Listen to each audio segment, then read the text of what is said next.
Hi, I'm Kealy. I'm the Head of Service and Solutions at Smart Commercial Solar. So we've seen a few waves of development in the battery market over the years. Generally, commercial batteries were not taking on solar, and they were very rare on commercial sites in the way that we see them today. That's then developed into lithium batteries being the mainstream option.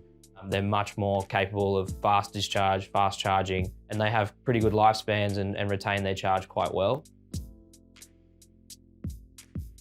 Commercial batteries can benefit businesses in a few different ways. The first way is that you can take your cheap solar energy that you have access at different times of the day and use that later on when you've got no solar at all.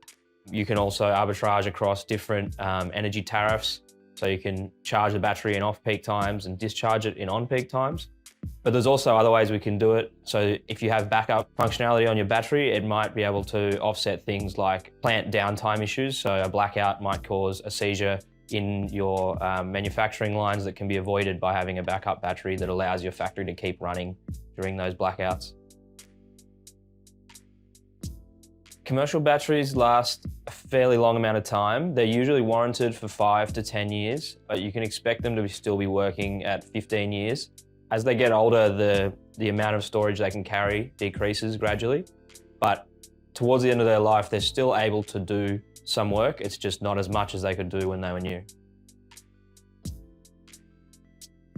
There's a few limitations with commercial batteries at the moment. One of those being the financial limitations in that they are relatively expensive and do take a while to reclaim the CapEx cost that is needed to deploy them in the first place.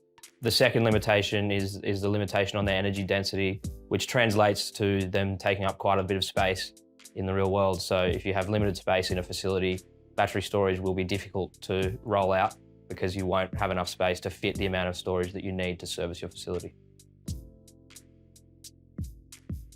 In terms of when a business should consider upgrading their solar-only system or their site without a battery to have a battery, it should really be as soon as possible, in my opinion. If the financial case stacks up, there's no reason not to do it. And the environment that we're walking into in terms of getting capacity connected to the networks is getting tighter and tighter. I think it is beneficial to get ahead of that curve and get the storage in while it's still relatively easy. There's a few revenue streams that we can open up, and there's a few different ways that you can look at justifying the financials so that you can make it work now. There's no reason to wait.